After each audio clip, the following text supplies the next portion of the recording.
በባሌም ሆነ በቦሌ እንደተባለው ግን አይቀርም ማለት ነው።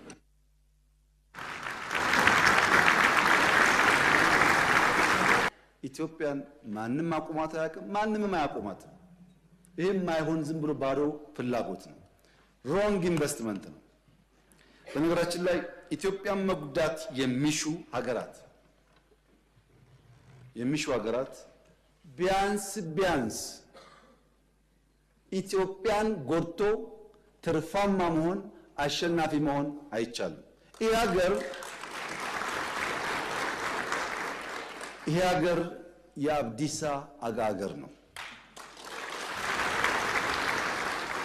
አብዲሳ አጋ በሰው ምድር ታስሮ ሳለ የሀገሩ ወረራ ከሀገሩ አርበኞች ጋር መታገል ሲያቅተው እዛው ሀገራቸው ውስጥ ሆኖ ሰላም እንደነሳቸው ኢትዮጵያውያን ስንነካ ስንጠቃ በምድራችን ብቻ ሳይሆን በእኛ በሚባለው ምድር ችግር ፈጣሪዎች መሆናችን አይቀሬ ነው።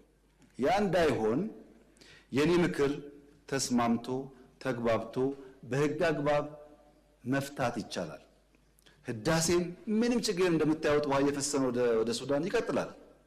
እኛ ወደ ሱዳን የሚሄደውን ውሃ የማቆም ፍላጎትም የለንም፣ አናረግም፣ አንፈልግም። ሱዳን ወንድሞቻችን ይገባቸዋል፣ የሚገባቸውን ሼር ይውሰዱ። ሌሎችም እንደዚሁ ለኛ የሚገባንን በሆነ ምክንያት ዛሬ መከልከል ቢታሰብ በቀጣይነት ማስቀረት ስለማይቻል ወደማያስፈልግ ነገር ሳይገባ በሰላም በድርድር መጨረስ ተገቢ ነው ብዬ አምናለሁ። ዓለም እንዴት ያምናል? እስካሁን ከቀኝ ከግራ ከፊት ከታች ብዙዎቹን አናግሬያለሁ። በአንዳፍ ይገባቸዋል፣ ተገቢ ጥያቄ ነው። ነገር ግን በጦርነት መሆን የለበትም። እንወያይ፣ እንምከር፣ ጊዜ ስጡን ብለዋል ወዳጆቻችን። እኛም ጊዜ ውሰዱ፣ ተወያዩ። ለጊዜው የሞት የሽረት ጉዳይ አይደለም። ጥያቄው አግባብ ነው። እንታገሳለን። ለመወያየት ክፍት ነን፣ ለመስጠት ክፍት ነን ብለን ጠይቀናል።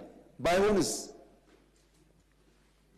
እንግዲህ ባይሆን ልጆቻችን መጠየቅ ነው መልሱን። ልክ ቅድም ሰው ተወልዶ አድጎ አርጅቶ ሞቶ እንዳልኳችሁ ነው። አይሆንም። ኢትዮጵያ ያሰበችውን ብልጽግና ማረጋገጥ አትችልም። 130 ሚሊዮን ህዝብ የሁሉ ጎረቤት ዕዳ ነው የሚሆነው ራሱ መለወጥ ካልቻለ። ሀብታም ከሆነስ መሸከም ይችላል። ለዛ በትብብር መስራት የሚያስፈልግ ይመስለኛል። በዲፕሎማሲ ረገድ በጣም መልካም ጅማሮች አሉ። በሎ ኢንፎርስመንት ቁመና ግንባታ በጣም መልካም ጅማሮች አሉ። በናሽናል ኢንትረስት መግባባት ላይ መልካም ቁመናዎች አሉ። እነዚህ ጉዳዮች በጊዜው ፍሬ ያፈራሉ የሚል እምነት አለኝ። ለዚያ በትዕግስት በጥበብ በማስተዋል ኪሳራ ግድያ በቀነሰ ባላስከተለ መንገድ በሰላማዊ መንገድ ለመፍታት ይሞከራል። በባሌም ሆነ በቦሌ እንደተባለው ግን አይቀርም ማለት ነው።